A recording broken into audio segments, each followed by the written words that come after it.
Hi, ladies and gentlemen. Welcome to the show tonight. I'm with the network now, Oracle Talk Radio, and that's who I'm doing this show for. And also, this is Dave Emmons and the Strange Reality. And each time I have a different guest with a different topic, and it doesn't matter what topic it is. I go from economics, the religion, spiritual, UFOs, ETs, and talking about ETs and UFOs. We got some strange things going on right now. I got a couple of short videos I'm going to show after I introduce my buddy here, Troy Anderson. And Troy Anderson is a Pulitzer Prize nominated investigative journalist, best-selling Faith Words Hatchet author of the Babylon Code and Trumpocalypse, number one best-selling chosen books, author of the Military Guide to Armageddon. And the Syrian thing kind of fits in here as he was talking to me earlier before show. And the Military Guide to Disarming Deception, former executive editor of Charisma Magazine and Charisma, my lighting is not good here, Detroit, and Charisma Media and reporter at the Los Angeles Daily News and a frequent guest on many radio and television networks, including Newsmax TV, Daystar TV, CBN, and of course, News and the Jewish Voice with Jonathan Barris, and writes for Reuters, Newsmax, Town Hall, and other media outlets. He's the founder and president of the Inspire Literary Group and Inspire PR Agency, executive editor of the Return International, vice president and COO of Battle Ready Ministries, founder and editor of Chief of Prophecy Investigators, and co-host of Frontline. And I get that subscription through email, so I'm knowing I'm following along with you. And what we want to do is he wants to talk about his newest book, Revelation 9:11, how that fits in with the Middle East and Syria right now at this point. And then we want to talk about also the Trump Code, and that book is right here. You can see it. It's kind of all lit up a little bit. It's enlightened, Troy. It's time traveling. Yeah, it's time traveling, and it's the Trump Code. And since Trump's been elected, we can openly talk about this, and he'll tell you about the connections he's got with President-elect Donald Trump right now. And it sounds exciting. His book is exciting. I've looked through it, read through some of it, got some notes I'm going to talk to him about, but he can explain it a lot better than me. Troy Anderson, welcome to the show, and how you doing, buddy? Oh, it's great to be back on your show, Dave. Thank you. And you have done quite a bit of work in your time as a journalist, and you've done some successful things, and this Trump Code looks like it could be successful. Donald Trump himself, he saw the book and he wrote you a letter. That's really great. But I think, did he ever get any thought on the letter about the time travel thing? Or he never probably would admit to that, right? Well, we're now working to turn the Trump Code into a film, and so I'm going to request an interview with President Trump, and we'll find out if he knew about the Barron Trump collection and what knowledge he might have about Tesla and time travel and all those intriguing topics. So if I get the interview, it'll be an amazing one. Yeah, it should be. And Barron Trump is pretty active right now with a lot of different things. He actually got involved in the campaign, and he got I think he got Joe Rogan and a couple other big podcasters involved with his dad, and he moved that direction. That was good. The boy is smart. I mean, he's about 19 or 20, and he speaks about 5 languages almost. I think his mom has been teaching him, and he's also got an IQ of 170, and he's about 7 foot tall, and he's going to be a monster to deal with intellectually and physically with his height. So you might get a chance to be down more Laurel and have a dinner down there with him. That'd be great, Troy. But I know that you wrote the book, and what was behind the idea of the Trump Code, Troy, when you started it? What was your concept? Well, the sort of the backstory is, I'm a descendant of Frederick von Schiller, the poet that wrote Ode to Joy. The Beethoven set the music in the Ninth Symphony. He wrote some famous plays like William Tell and Marie Stuart. He lived in the late 1700s. So when I was little, my grandma would spend hours and hours talking to me about Schiller, and she encouraged me to follow in his footsteps and become a writer. And so I did. And, I worked in newspapers for 20 years. I was a reporter at the LA Daily News for many years. And then in 2009, the guy at church said, hey, there's going to be this prophecy conference at Calvary Chapel at Chino Hills. And so I talked to my editors to let me cover this because I'd read The Late Great Planet Earth when I was 11, and Hal Lindsey's famous book that sold like 35 million copies, and it was about the end times and sort of popularized this whole topic. And so I went to this conference, and my first co-author, Paul McGuire, used to have a national syndicated radio show. He said, the world is undergoing the greatest transformation since the Tower of Babel, becoming global government, cashless society, and universal religion. And when he said that, I flashed back to The Late Great Planet Earth, and I thought, if this is true, this is a gigantic story. So I introduced myself to him, and this began this 15-year journey of investigating, are we really moving into these end-time events the Bible talks about? And so that led to my first book, The Babylon Code, which is an expose of globalism, exploration of Mystery Babylon and Book Revelation. And this pastor, that came out in 2015 when I was editor of Charisma. This pastor loved that book so much, he delivered a whole box of them to the Trump team in 2016. And 2 months later, Trump announced Americanism, not globalism, because Credo's president. And then he won that bombshell election, stunned the world. And I did this interview with Billy Graham back in 2013 for a 7-part WorldNet Daily series. And he said, when God sent the prophet Jonah to Nineveh to warn of judgment, the king and the people repented. He believed the same thing happened again this time in America. And so I was so inspired by that, we called for a national day of repentance in my second book, Trumpocalypse. And then this event actually happened. It was on the National Mall.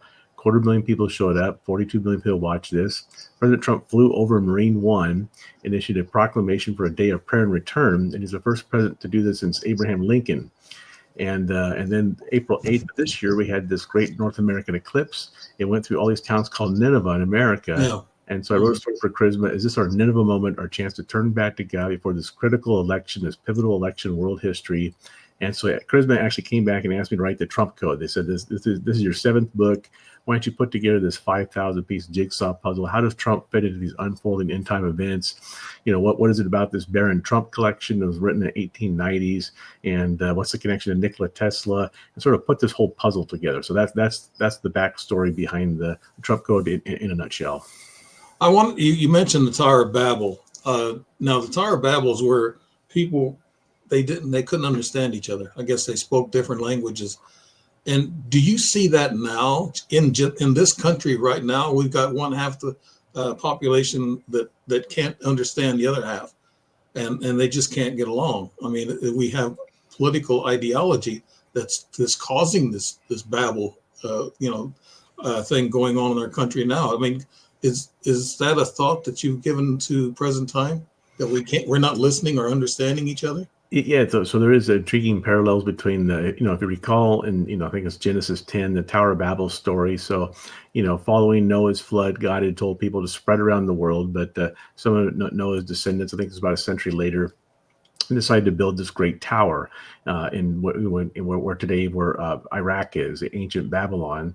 And supposedly Nimrod was this tyrant, sort of this dictator that orchestrated the building of this tower. And it's believed it was essentially, Babylon means gate of the gods.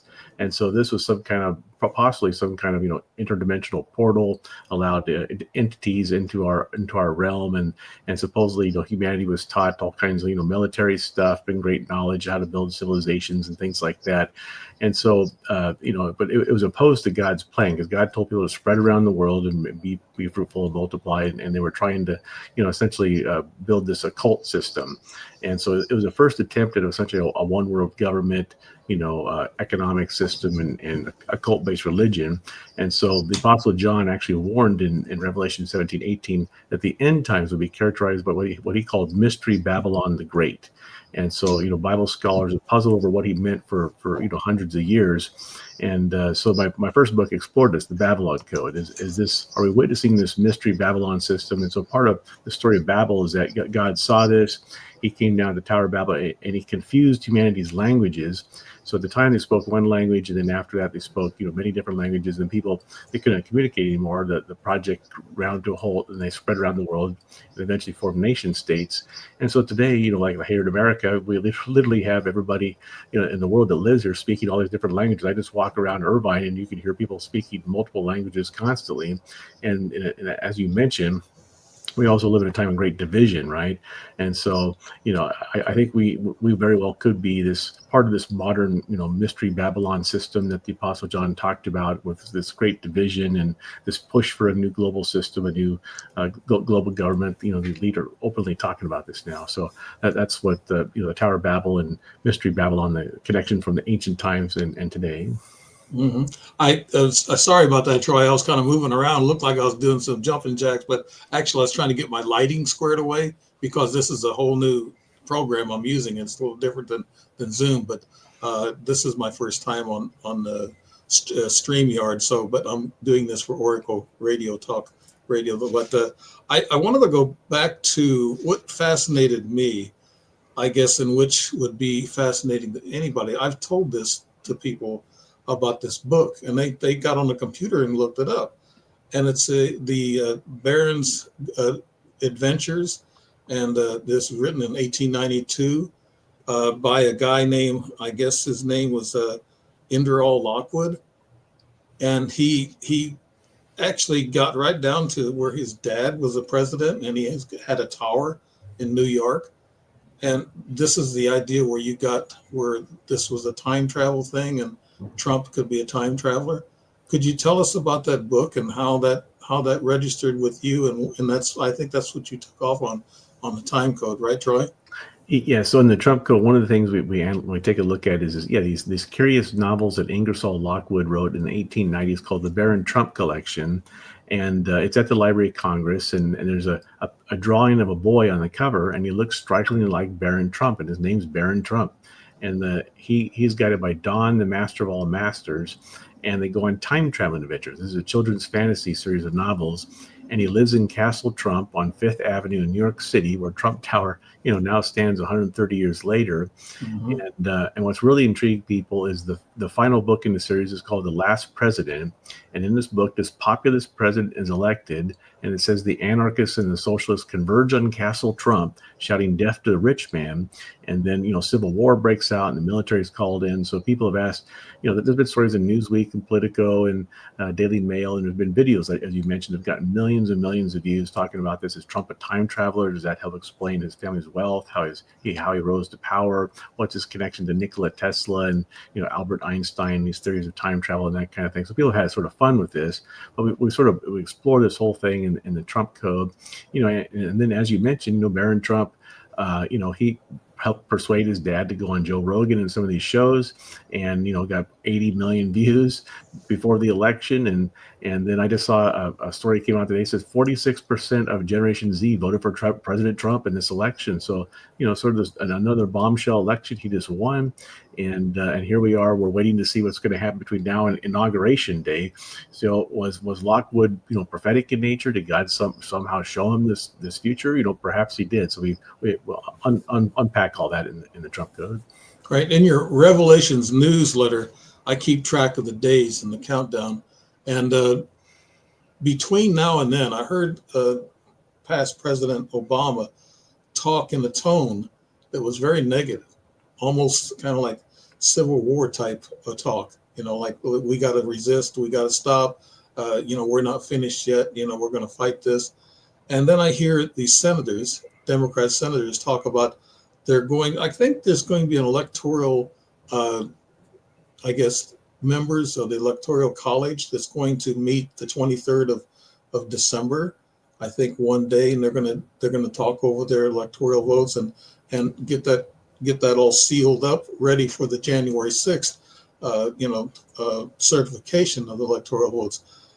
What I've been hearing is in 2 weeks, or maybe less than 2 weeks now, in which follows your timeline from your Revelations newsletter that I get, it talks about that they're going to stand up and stop Trump from being president. And they still keep saying they're going to stop him from being president. And that's not really fair to to do this. I mean, I thought we was going to have peace. I thought sure that we would have peace and we wouldn't be, fighting each other. I thought maybe the Democrats would settle in and say, okay, he won fair and square. He had a populist vote too, 6 million more. And so I thought, okay, we're not going to have any problem. But then I hear the difficult times, and I heard everybody talk about the difficult times are between now and January 6th. And you say that in your newsletter. Can you support and back that up from the Bible context, Troy? Yeah. So, because I did the interview with Billy Graham, and the story of Nineveh was, when God sent the prophet Jonah to Nineveh, he said 40 days and Nineveh will be overthrown. And apparently there had been an eclipse at some time around that time. And so that somehow that persuaded the king and the people to actually repent. And then, God spared ancient Nineveh. It's the only story in the Bible of a nation that God spared from judgment that he intended to judge. And so 40 days before the election, I called for 40 days of prayer, fasting, and repentance. This is what, Billy Graham said we need to do in America, because most presidents from George Washington to Abraham Lincoln would often have these national days of prayer, fasting, and repentance. And Washington credited that with the colonial forces beating the British Empire and the birth of America, and Abraham Lincoln credited that with the North beating the South and saving the country and ending slavery. But then for some reason we didn't have one of these national days of repentance for a century and a half, and so it's sort of in that spirit, like we called for 40 days of prayer, fasting, and repentance before the election, from September 26th to November 5th. Charisma Media, where I used to be editor, ran stories. Pastor Paul Bailey, co-author of my book Revelation 9/11, he's got a YouTube show. It's got 250 million views. He spread the word, and Paul McGuire, my first co-author, he spread the word. It just sort of spontaneously took off, and I think millions and millions of people were praying. They may not have even heard what we were doing. They just sort of joined in this, just sort of instinctively. Maybe the Holy Spirit touched their hearts, and I think that's one of the reasons why President Trump got elected. And so then he got elected, and I was like, what we should do now? We should keep encouraging people to pray, fast, and repent from November 5th until January 20th, Inauguration Day, because in these, this Barron Trump collection, these Ingersoll Lockwood novels, it talks about this, populist president's elected, and then the anarchists and the socialists converge on Castle Trump, shouting death to the rich man, and civil war breaks out and the military is called in. And so, anything can happen between now and Inauguration Day. I didn't know about what you just said about what's being planned here, but that's true. That's shocking. And so that's why it's so important for everybody to keep praying, fasting, repenting, interceding for this country, because, we saw the all-out attack against President Trump in the 8 years since he was first elected. They've done everything they possibly could to take him out: assassination attempts, impeachments, criminal charges, the whole shebang. And so, it's he's essentially interrupted the deep state's plan, the elite's plan, the secret society's plan, the Great Reset that the World Economic Forum has talked about, the United Nations Agenda 2030. There's many globalists that want to move us into this new, technological, what they view as a utopia. But, the Apostle John warns this is, essentially be a one world government under control of this dictator, the Antichrist, during the tribulation period. And so Trump is standing in the way of their plans. And so that's the major clash, the big battle that's going on. And so, that's why we call for these 77 days between now and Inauguration Day. Right. There's been a lot of people they spoke. I watched this pretty good. My wife's in Manila right now. So, but she writes me and asks me, what's going on in politics? What's Trump doing? And they're giving his staff nominees, they're giving them a hard time. And they're really talking bad about bringing up Russia with Tulsi Gabbard and, of course, Pete Hegseth. They're both going to have a hard time. But they're doing this just to slow the advancement down of Trump. And that's a shame. And I hear these senators say, they're going to stop Trump and he will not sit in that Oval Office. And this is strong language. And even Obama, it seemed like he's getting more and more angry at a speech that he made over the weekend. And I saw a couple of podcasters who kind of highlighted some of the things he said. And it goes to the point that you're talking about, that they're going to go all the way and try to stop this man. And why? Because he's gonna tear apart the deep state and the corruption. I think that's the thing. And also, as far as time travel concerned, Trump has been right on most of his predictions. He's been telling people, well, this is going to happen, this is going to happen, and this is why they do that, and it happens. So maybe that's where the time travel comes from. Now, you mentioned time travel in your book on page 68, Aeschylus 3:11. Does it mention time travel in that paragraph? Um, Ecclesiastes. Ecclesiastes. Yeah. Yeah, so the time travel connection is, so, of course, these Baron Trump collections was, time traveling children's fantasy novels. But then the other connection here is that when Nikola Tesla, he's sort of considered the architect of a modern world, or electric grids based off his ideas, is this genius inventor. He believed that time travel was possible, as did Albert Einstein. And so when he died in 1943 in New York, the FBI actually called in Donald Trump's uncle, John Trump, a highly respected professor of physics at MIT, to look at all of Tesla's research. He had like 80 trunks of research and documents. And Trump's uncle came back, and the official version was, I don't believe there's anything of national security interest here, but then all his files went missing. And so the History Channel did a special on the missing files of Tesla. And so the idea is, the government's probably used his, genius ideas to develop all kinds of top secret technologies and weaponry and that kind of thing, in the decades since then. And so, is time travel possible? Does the government have some kind of time travel technologies? As part of these UAP hearings on Capitol Hill a few years ago, The Sun, Britain's largest newspaper, filed a Freedom of Information Act request with the federal government. They fought a 3-year legal fight, and the Defense Intelligence Agency came back and released documents not too long ago saying that the government does believe time travel is possible. It may explain how these UAPs, these UFOs, are getting here through wormholes, quantum physics, some kind of super advanced technology. And so, so the Trump code sort of, talks about these very intriguing subjects. And in fact, a friend of mine who's got friends at the CIA and the NSA, he read the Trump code. He called me up, he's all excited. He goes, "Trump, you're not going to believe this." He goes, "But the government actually has some kind of time travel technology." He said that, they supposedly have people that can go from one location to another, pick up an object and bring it back. Right. I don't know if that's true, but yeah, I've heard that. Yeah. So, there's something more to this, and of course, in the Bible, there's all these prophets that God showed the future. About 2,000, the Bible's 2,500 prophecies have come true in exacting detail. It's the only religious book of this nature in the whole world that has anything of a track record like that. And Bible scholars have examined this, closely, as have I, for over 40 years now. And so how did God show them the future? How did he show the Apostle John? Did he take him into the future? There's that story of Jesus on the Mount of Transfiguration. He's standing there shining with the glory of God, and is joined by Moses and Elijah. And if you remember the story of Moses, he's on Mount Sinai getting the Ten Commandments. He comes down off the mountain, and he's also shining the glory of God so brightly they put a veil on his face.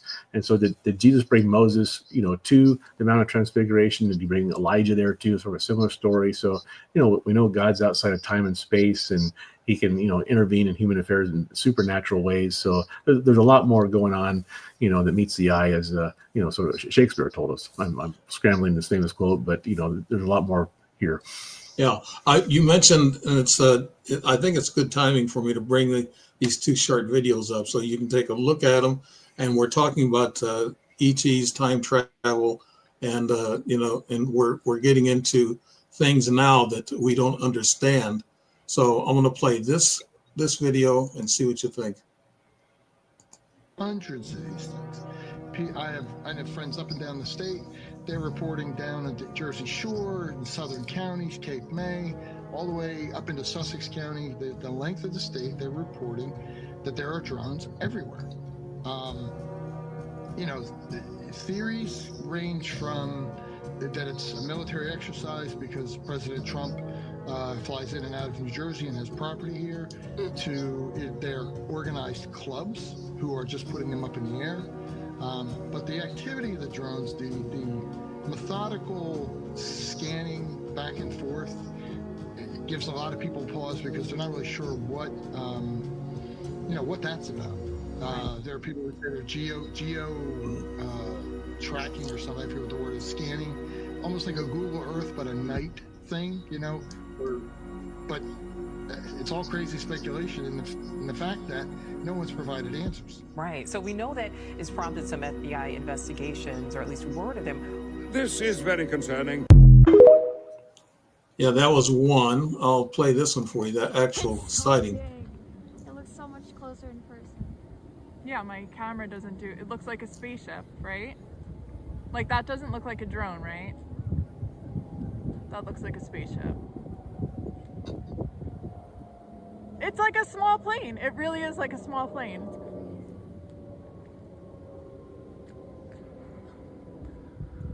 Oh my God. They just keep coming. These are all drones in the sky. 1, 2, 3, 4, 5, 6, 7. 7 right here. Yeah, so that's that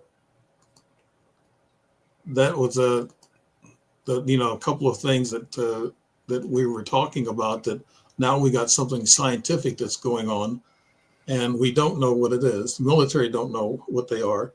There's hundreds of them that are seen, and they're over a couple of military bases, and they're over, I guess, waterways, and they're checking things out that way. And they said there's hundreds of them that have been there in New York and New Jersey, and they're going over Trump's golf course where he lives in New Jersey. And they said that they're going over that airspace. That airspace is supposed to be, you're not supposed to take any airplanes through that space. It's guarded area, and so are the military bases. But we're not hearing, and the mayor that you heard there, they don't have no idea. The state police are there, the FBI there, and they don't really know what these are. For me, as an ET person, who's been through and seen some things, I don't want to call them, UFOs or ET operated, but it sure looks like it, because the government's very slow into answering what they really are.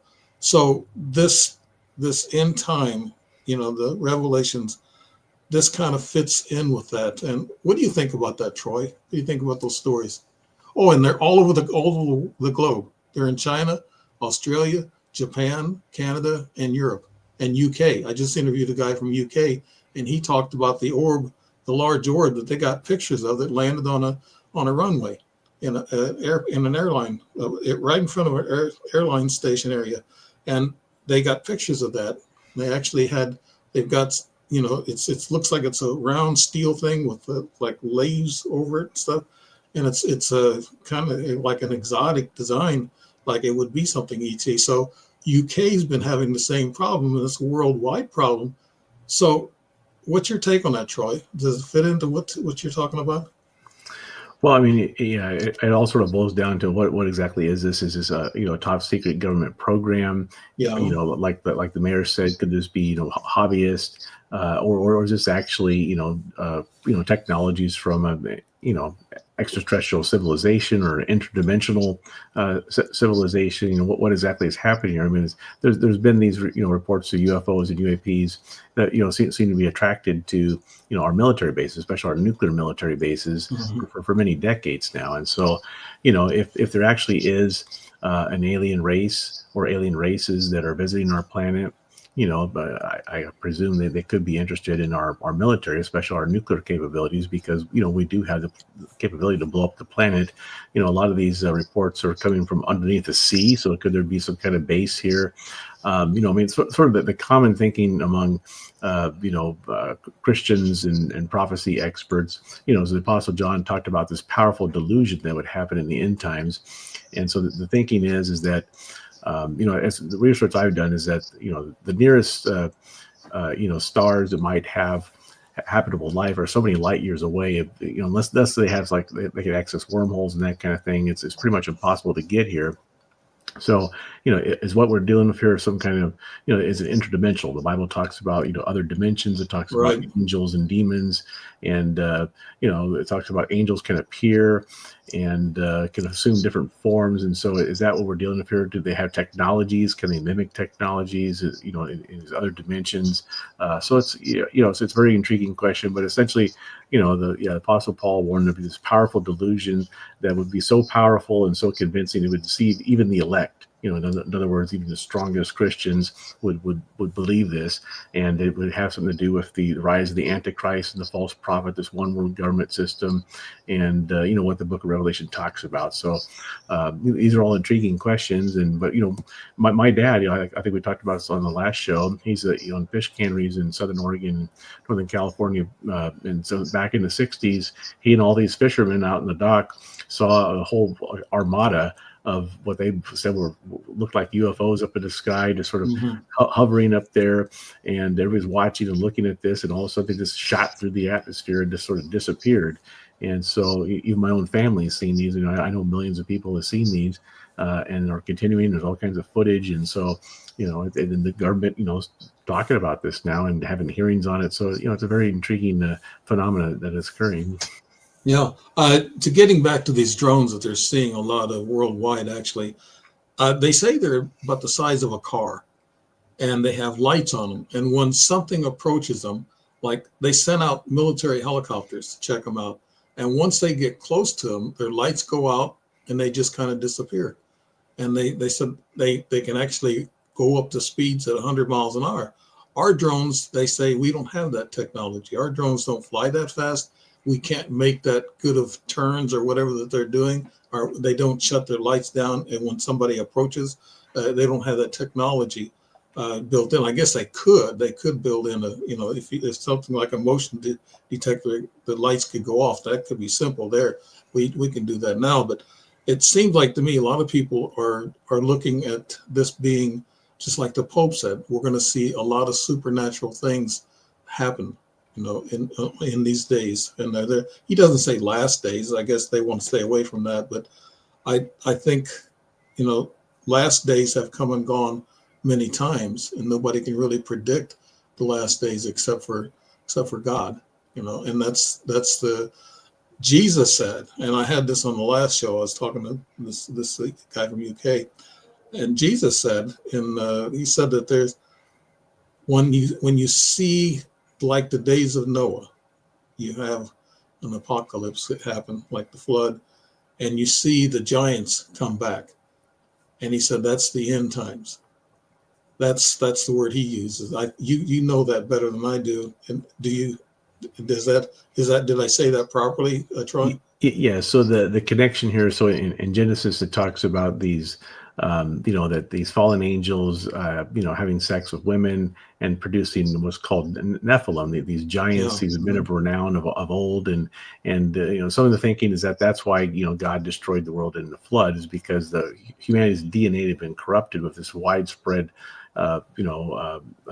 flourishing of these Nephilim, these giants. In fact, there's a newspaper reporter who wrote a book. He compiled all these, and I include this in Revelation 9:11. He wrote a book compiling all these old newspaper stories throughout America and throughout the world, dating back like 200 years, 250 years, of all these farmers and different people finding these skeletons of these gigantic beings all over the world, especially here in America.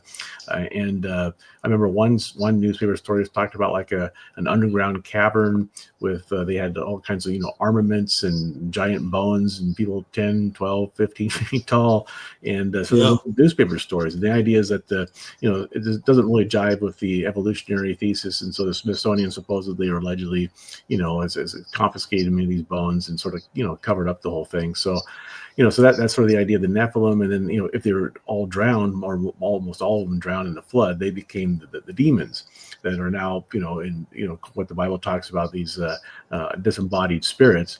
And so the thinking is that, perhaps the alien phenomena, the UFO phenomena, it's connected to what happened back then. So, Jesus says, as it was in the days of Noah, so it will be at the coming of the Son of Man. So is he talking about a return of the Nephilim? Are they returning as, ETs, aliens, and that kind of thing to deceive us? Because, when Jesus' disciples asked him, what will be the signs of the last days? The first thing he says is, watch out that no one deceives you.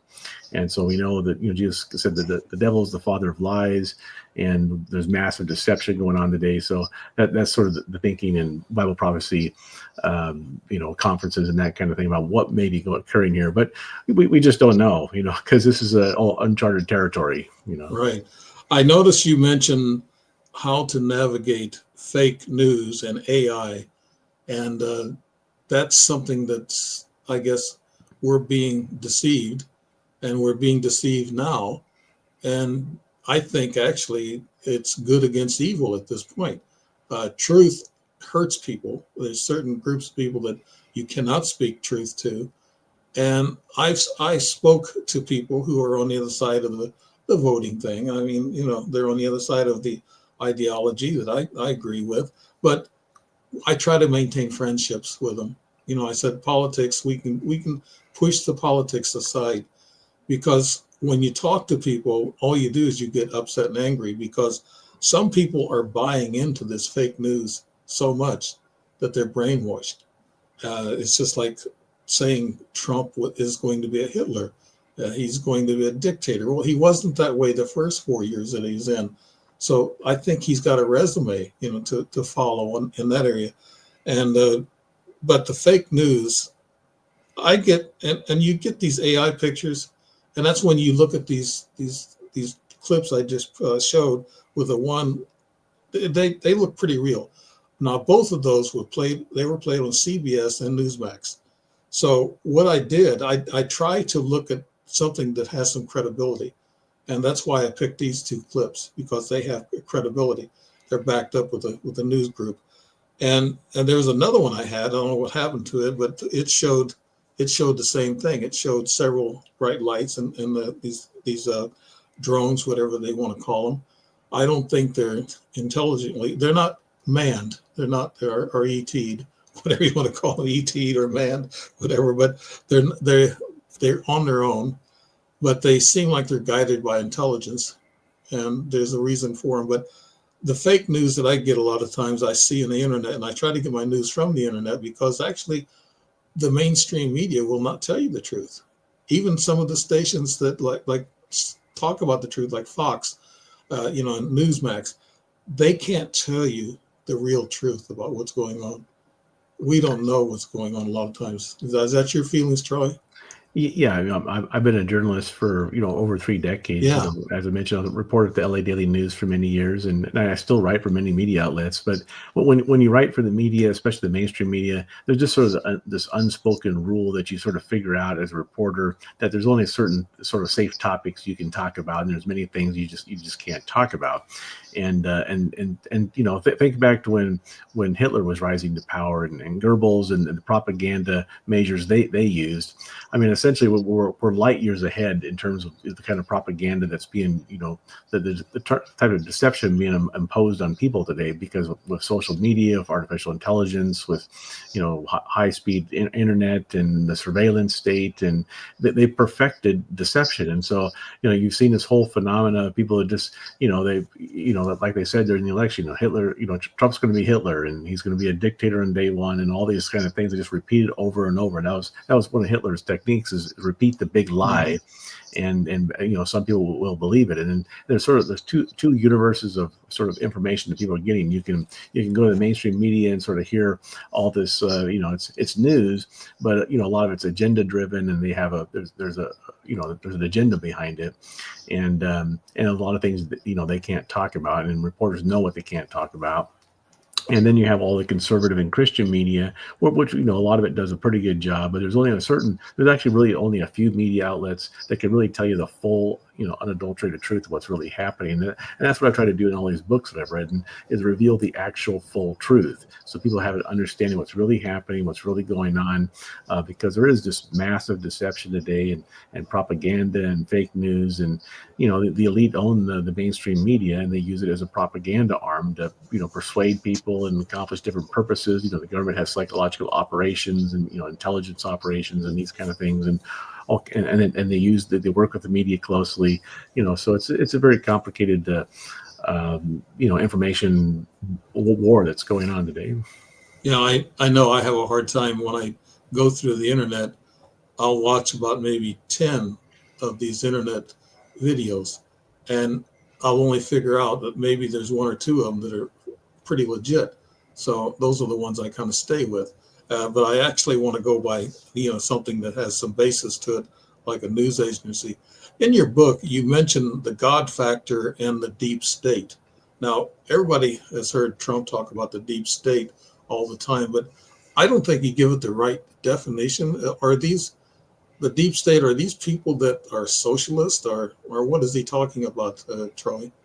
Yeah, so Trump has sort of popularized this term, the deep state, and the polls show roughly 60, 70, perhaps 80% of people, both Republicans and Democrats, believe there is this deep state. So, in the common lexicon, it's sort of this idea that there's these unelected bureaucrats, in intelligence agencies and throughout government that are, that they're in line with, primarily the Democrats and wield power from behind the scenes that is undemocratic. That they're not elected and are quite powerful. So that's sort of the common perception of what the deep state is. But I think the more accurate description is that, we know about all these secret societies. We know about, these sort of quasi secret organizations, the Council on Foreign Relations, the Bilderberg Group, Freemasonry, all kinds of different, secret societies, and, of course, United Nations,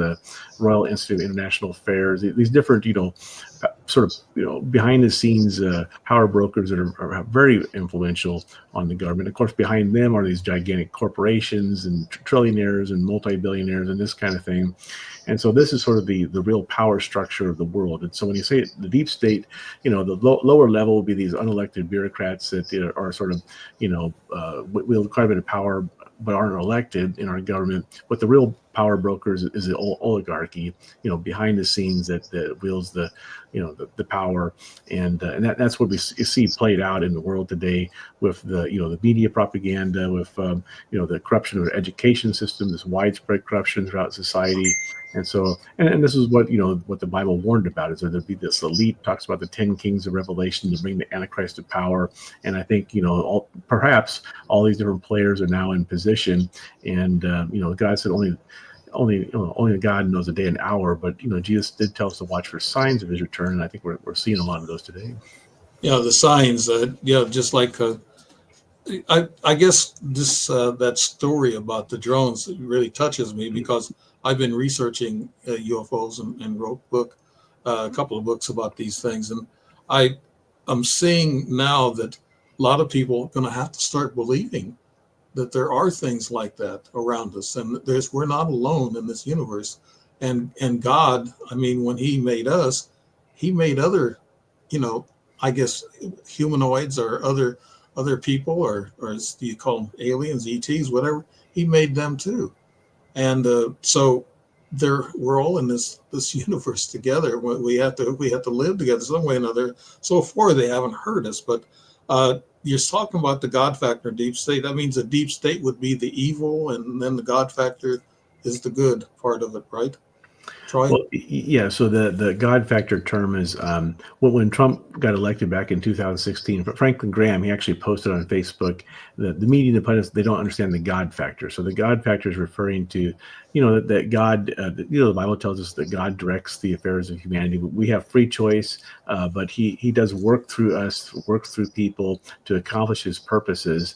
And so the God factor is sort of this wild card in human affairs. And the Bible talks about God raises up kings and deposes kings or leaders and presidents, right, and that kind of thing. And so I believe that God is working a bigger plan here, and God's heart, according to the Bible, is he wants people to come to repentance. He wants them to turn back to him, and he'll forgive their sins and bring them to heaven one day. And so I think he's working a bigger plan to bring in what my co-author of Revelation 9:11 calls the Great Harvest Revival. In other words, there's millions of people praying for that.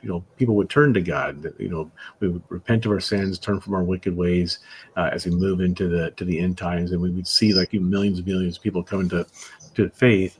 And we just saw that the report came out last week that I think Bible sales are up 22% over the last year. So people are becoming more interested in reading the Bible again, and you're seeing these sort of pockets of revival all over America. So I think that's the God factor. God's working a bigger plan that has to do with drawing humanity to him. I heard that Trump and I guess his election committee, they were saying that 40% of the Christians don't vote.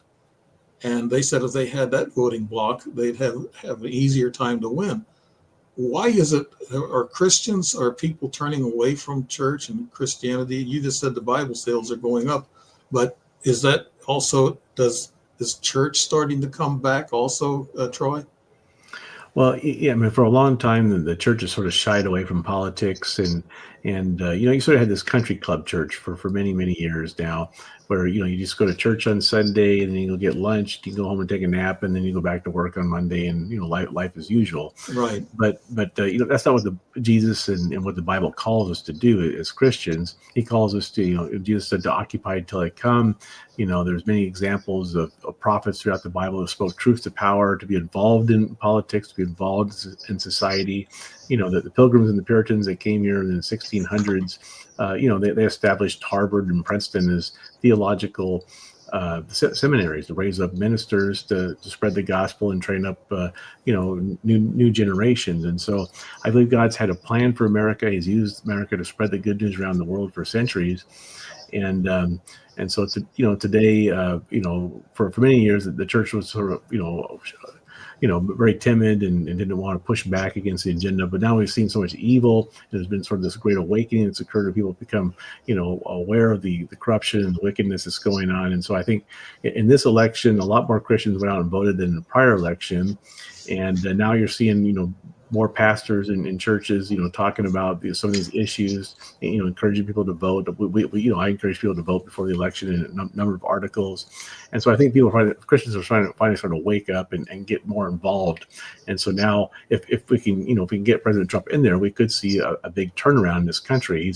He's promising to, essentially dismantle the deep state, reduce our out of control spending, try to bring down the high cost of living, and take steps to bring peace to the world. He's already in negotiations with Ukraine and Russia, try to end that terrible war that's resulted in hundreds of thousands of deaths. And the explosive Middle East situation, Syria, Assad just fled to Russia. Now that's it's an open question what's going to happen with Syria now. And perhaps I just saw a story in the Wall Street Journal today saying that Iran could be toppled now. And so we're at this very volatile moment in history right before this inauguration. And so it's a very interesting time to be alive and watch all this happening. Yeah, we got another problem in Syria. There were several rebel groups that toppled, Assad. And one of the groups, I don't know if it's just one of them or it could be several of them, but they said their next stop is going to be Israel. They're going to attack Israel, these rebels in Syria. So there's a problem there brewing. And so it never ends in the Middle East. Trump has some plans for Israel, but he wants to go after those Hamas that are holding the hostages. I don't know how he's going to do that without using force. And then that could tip the scales on him by not, saying that he wants to stay out of wars. So it's a touchy thing. When he went to the cathedral opening up in Paris, France, the leaders there, if you saw this picture where he was sitting there up in front, and there was about maybe 50 leaders around him. They were all looking at him. And they're kind of like in admiration. They were looking at him with admiration. They come up, shook his hand and everything. I think they see the light, literally see the light, see God trying to work with all these countries. There's a lot of countries that have worse than we have. Like in UK, they have less rights than we do. I mean, they're into a socialist, ideology there. And in Canada, the same thing. They're calling Trudeau a dictator. Well, he met with Trump, and Trump told him that he was going to, put those tariffs on him, and also Mexico. And I think Mexico has already agreed that they'll work along with Trump. But I see him as like you're saying. I don't want to say, I'm not going to say he's an angel. Trump's not an angel. He really isn't. But he has the material in which God sees that's going to help heal this world. And whether he's not anointed or anything like that, I'm not saying that. People say, "Oh, yeah, wow, you look up to Trump so much." No, it's not that. It's just that I think he's at the right time, the right place, and he's back, and he's going to help the world, I think. And I feel some of the pressure coming off now, from cancel culture and all this other stuff. It's been pretty rough ride for the last 4 years. Starting off with the the can't say it on air, but that started everything off. But this Great Reset. There's a lot of people who talk about the Great Reset, but they talk about it in a matrix fashion. What do you see as the Great Reset? You mentioned this in your book, Troy. Well, Klaus Schwab announced the Great Reset of capitalism, shortly after the pandemic started back in 2000, and released a book of the same name. And so what is the Great Reset? So, I mentioned my ancestor Schiller. So when Schiller lived in the late 1700s, most of his friends were members of the original Bavarian Illuminati, this famous secret society that actually existed in Germany in the late 1700s. Yeah. And as the story goes, the leader of the Illuminati had sent a messenger to deliver some papers. And as he was writing, he got hit by lightning and killed. And when they discovered his body, the authorities found some papers inside his sewn into his jacket, and so they removed them. And it talked about, supposedly, according to the story, it talked about a new world order through revolution. This is before the French Revolution broke out. And later, when government officials discovered this, they were shocked, because they talk about toppling the monarchies of Europe, overthrowing the church, and so they banned the Illuminati, and it supposedly it ended, but there's been people have wondered, did this go underground, did it infiltrate Freemasonry, and is far more powerful today than any of us imagined. And so that's where this idea, this new world order, originated back then with this this actual secret society. And so today, the World Economic Forum has announced this Great Reset. And so I sort of view it as it's sort of the rebranded New World Order plan. And it's closely aligned with the United Nations Agenda 2030 that's being implemented at the community and state level throughout America for many years now. And you may have seen this famous video of the guy that says, own nothing and be happy. Right. And so it's a vision of a sort of a socialist, even communistic world government, technocracy, sort of technology driven, and it's ideal, it's utopian in ideas. I mean, the idea is we can address extreme climate change, we can bring the world together in the possibility of nuclear war, we can address poverty, we can address these intractable problems in the world, but the problem is that God told us that in the Bible that it's impossible for humanity to solve its own problems, and only God can address these things. And if we do move into this global system, and especially if we could end up with cashless society, digital, if there's actually an economic reset of the entire world into a digital currency, then the government will have total control over our money, and so they could essentially, if they don't like what you're talking about or saying, they could cancel your bank account, cancel your job, take all your life savings. So it's a very dangerous thing to give government total absolute control of our finances. And so is that what they're planning? I think they're pretty open about this. So they have world government summits and sort of openly talk about what they'd like to do. And you just look back in history, every time you have a communist, Nazi, socialist regime and dictatorship, it always ends in bloodshed. Essentially, it always ends in this terrible, what's it? Communism and socialism resulted in over, I think it's 220 million deaths just in the last century or so. And so it's a very dangerous thing. And with President Trump's election, we just sort of push back against this push for socialism, this push for communism, and a lot of people have woken up to this. And so I think that's what we're seeing happen today. Like Venezuela, they went from a really rich country to a poor country, and the people are starving. And I don't understand why people would like to see this government go socialist. Those are freebies. I mean, people are going to get freebies, but like you said, you're not going to own nothing. You're not going to have nothing. And it's going to be hard to get medical. It's going to be hard to get food. And that's the way it is in a socialist country. Now you kind of make I guess some wording on like the movie, The Matrix. You were talking about the red or blue pill. Now, what do you mean by that, Troy? Is that, red and blue are political colors now, but what do you mean by that? Oh, yeah. So the famous movie, The Matrix. What's it? Neo's offered the red or blue pill. So I forget which color is which, but essentially, if you take the one of the pills, then you're just sort of going along with you accept all the propaganda. You just sort of bury your head in the sand, pretend like things aren't really happening. But if you take the other pill, then you're opting to open your mind and look into what's really happening. So people, I think that's what's happening. Is many people are taking, I think it's the red pill, and becoming awakened to this the Right. sheer evil and corruption that's going on today. I mean, when we saw these, the transgenderism stuff and all those sort of crazy things that went on in the last 4 years, the closure of the churches, the lockdowns, just everything. We've sort of got a taste of this totalitarian government. So I think people are waking up to the dangers. And even young people, like I mentioned, that poll, it's like 46% of Generation Z voted for President Trump. Probably mainly because it's so, with all the printing of the money that's going on and unsustainable debts, we've got this high inflation. So the money you had 4 or 5 years ago is probably, maybe 40, 50% higher now, or Yeah. worth less, 40, 50% worth less than it was just a few years ago. And so, people are working multiple jobs, trying to figure out how to survive, all kinds of side gigs. So it's especially when you're growing up young, it's hard to, survive in this inflationary environment. Right.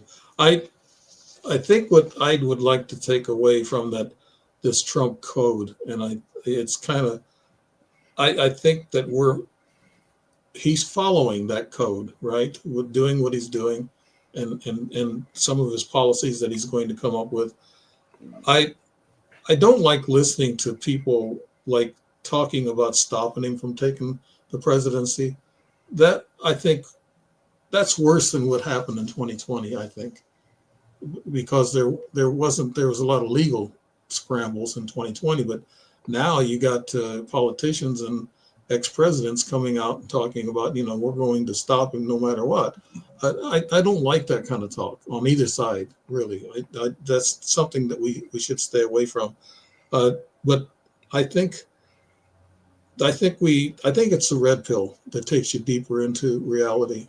Yeah, it's the red pill, and that's what that's the pill that Trump takes, I guess. But I think, what is it that you want people to take away from the Trump code when they read it, and what would you like for them to learn from this book, Troy? Well, the main message of the Trump Code and essentially all these books, it all dates back to this interview I did to Billy Graham, this Nineveh moment, this thing that Billy Graham described as our chance to turn back to God. And so, I think we're seeing this happen. People are sort of waking up. They're going, things are just too out of hand. Things are too evil, too corrupt. Maybe we should return to God. And so we're seeing it happen. And so we sent a copy of the Trump Code to Mar-a-Lago, along with a letter asking the president to call the nation to prayer, repentance, and revival. And he was kind enough, as you mentioned at the beginning of the show, to send me a letter thanking me for writing the Trump Code. I was blown away. Yeah. And now I understand it's not confirmed yet, but he may give an Oval Office address once he's in office, essentially calling the nation to prayer, repentance, and revival. Because I think the fact he survived those assassination attempts, he's remarked that he thinks it's miraculous that he's still alive. And so I think God's been working through him, even though he's a flawed, sinful man, just like all of us. And but God, read the Bible, think about Samson, or Right. The story of Moses, or Elijah. I mean, they're all King David. He committed adultery, and then he sent Bathsheba's husband to the front lines where he got killed. So the Bible's full of stories of sinful, flawed human beings that God uses. And I think Trump he's sort of he's sort of like the modern day version for our modern world, right? And but God's using him anyway, and just like he used all of us. And so that's the message of the Trump Code. This is our Nineveh moment. This is our chance to turn back to God. I want to encourage people to, join in this end time harvest, help spread the good news, help the poor, the widows, the orphans, help fulfill the Great Commission, do everything, Jesus told us to do. We can have a much better world. We can see a big turnaround, and perhaps this revival will grow. We can bring peace to the world. We just have, maybe bring the cost of living down, and just, restore the American dream. and make America great again. That's what it was the slogan of President Reagan, and that was an amazing time. And it's the campaign motto of President Trump, and he's got a track record of being very successful and surviving all these attempts to take him out. And so I just see the hand of God. So that's the message that I like to leave with people with the Trump code. Yeah, I had a Trump cap from 2016, and I'm a combat veteran, served my country, and for the freedoms that we have. And I was afraid of wearing that cap because of the trouble that it could bring up. We shouldn't feel that way. We should be able to wear what we want to as long as we're not breaking the law. And, we should have freedom of speech. And that doesn't say threaten people or anything. And I think that's what I see right now, is a lot of threats. I don't like seeing that either. Now, the other book, 9/11 Revelations, what are we to take away from that book, Troy? Yeah, so that book came out on March 27th. It was also a #1 bestseller. I wrote that with Pastor Paul Begley. He's got this YouTube show. It's got over 250 million views. He's got a syndicated TV show called The Coming Apocalypse. He's a great guy. His trademark is "Are you serious?" And he's got a great sense of humor. But sort of he talks about the end times when everything's happening, but uses some levity and so he's just a real popular talk show host. So we teamed up and wrote a book called Revelation 9/11. And it was largely inspired by a vision he had. He said he was studying the book of Revelation. All of a sudden, he saw these big red letters, Revelation 9/11. And so he looked up that chapter in the Bible, and it's got to be one of the most unusual chapters in the Bible. It talks about the release of Abaddon or Apollyon from the bottomless pit. And then it goes on to say these demonic entities are released upon the world. It's probably during the tribulation, torment humanity for 5 months. And then these angels, the River Euphrates, release this like 200 million demonic man army. He calls it the armies of the Antichrist. And there's like a six trumpet war that kills 1/3 of humanity. Billions of people died. Maybe it's a nuclear war. We're not exactly sure what that's referring to, but it's this catastrophic event, perhaps at some point in the tribulation, that brings the Antichrist and false prophet to power over what's left of the world. And so Revelation 9/11 sort of looks at everything from the September 11th terrorist attacks, which many people viewed as prophetic in nature, and up till today, and all the incredible changes we've seen in our world, and this advance toward the end times. And when he had this vision, the Lord told him, the time has come, the hour is upon mankind. And so, are we on the verge of the events of Book of Revelation? I think with President Trump's re-election, we've been given a reprieve, a divine reprieve. We have a chance to, maybe just like Nineveh. I mean, Nineveh, the king and the people repented, and God spared Nineveh. And it wasn't until 100 years later that Nineveh was destroyed. They became corrupt again, and were eventually, taken out. But could America have more time here? More time to spread the gospel, more time to turn things around, to improve the world. I think God's put the ball in our court. It's up to us. He's watching what we're going to do very closely. And so that's the message of Revelation 9/11 and the Trump Code, and pretty much all my books. Great. It's a great message, that's for sure, for people to look at. But I had a little incident myself, just kind of finishing up on some of the things, like the drones. People say when these drones pass near their cars or whatever, it changes their clocks. There must be some kind of a magnetic flux or something that changes their clocks, and they said it kind of dims their lights. And so there must be some kind of energy that these drones are emitting, because people are talking about that. I had an incident 2 weeks ago, just kind of fill this out a little bit, but I got in my car and I started it.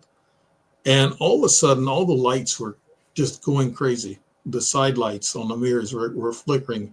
My dash was just lighting up, says, check this, check this, check that, check this, check that. Emergency brake light was on. The emergency brake was not on. And my speedometer needle was going like this. It was just this flickering. And then something told me to drive the car. So I went ahead and drove it. It was a little hard to clutch. The transmission was jerky. And then the brakes were really solid. And then after I drove it 10 minutes, got to my destination, it all stopped. It all went away. Car was fine. So it was one of those drones over me. I don't know. That's a crazy incident. But yeah, but no, it's a. I guess one more question here. I wanted you said something here about Project Looking Glass. That's a CIA type of program, I believe, and you mentioned that, Troy. What was that about? We can just quickly go through that. Oh, could you refresh my memory? What is Project Looking Glass again? Actually, it's actually seeing time. You're going into a time warp, and I guess it's kind of like the mechanical part of it. The CIA come up with that, and they said the CIA has this ability to time travel, and Project Looking Glass could see into the future. So. Oh, okay. I remember that now. Yeah. So, my first co-author, Paul McGuire, he's done a lot of research into, what kind of technologies, time travel technologies, might the government actually have. And there's actually a professor at Princeton wrote a book called Time Travel in Einstein's Universe. And if you take a look at the scientific literature, there's been a lot of study done by universities and that kind of thing. Very highly respected people into this topic. And so I don't think the government has anything like, Back to the Future, where you got the DeLorean, you can go back in the past and dial into the future. But, perhaps maybe they have some kind of technology where they could see into the future, maybe take an image or something like that. That's what Paul McGuire thought they might have. But we just don't know, because this is all top secret stuff. And there's, many different things coming out now. And these drones that you're talking about, especially this one that, perhaps followed your car, there must be some kind of, propulsion system, nuclear or Plasma, quantum, something like that might cause something like this. And I think when these UFOs have hovered over the nuclear bases, the guys in the silos have said that that their controls were shut down. So they, potentially dealing with a very, very advanced technology here. I just wonder. I heard stories, of course, studying UFOs and ETs. I've heard stories that the ETs don't want us to go to war, a nuclear war, because we're going to destroy this beautiful planet, and they don't want that because they can start us over again, maybe like they did 400,000 years ago. But I think they're here to actually help us. So if they wanted to destroy us, they could have done it a long time ago. I think they really look up to us because of our souls. We are, divine creatures in ourselves because of our souls, and we're part of God. And I think they're very careful not to step over that line. That's what my feelings are. In closing with my thoughts. But in closing, I guess you want to tell us how we can get a hold of the two books and what you're on a station that has 50 million views. That's great. I mean, your friend that's more than Joe Rogan, isn't it? Almost. Yeah. Pastor Bailey's YouTube channel's got, I think, over like 265 million views now. Yeah, so it's amazing. He was one of the first guys to do the like a Bible prophecy podcast or YouTube show over a decade ago. So yeah, if people want to get Revelation 9:11 and the Trump Code, it's available on Amazon and Barnes & Noble, Target, Walmart, pretty much anywhere books are sold. Or you can go to my website. It's troyanderson.us. All my books are there.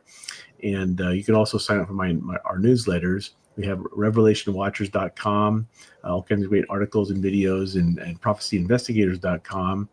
And we also have Battle Ready News. And I'm the founder of the Inspire Literary Group. We help people write and edit books and get them published. That's inspireliterary.com. And so all kinds of great resources and articles and videos, and we'd be honored if you'd like to sign up.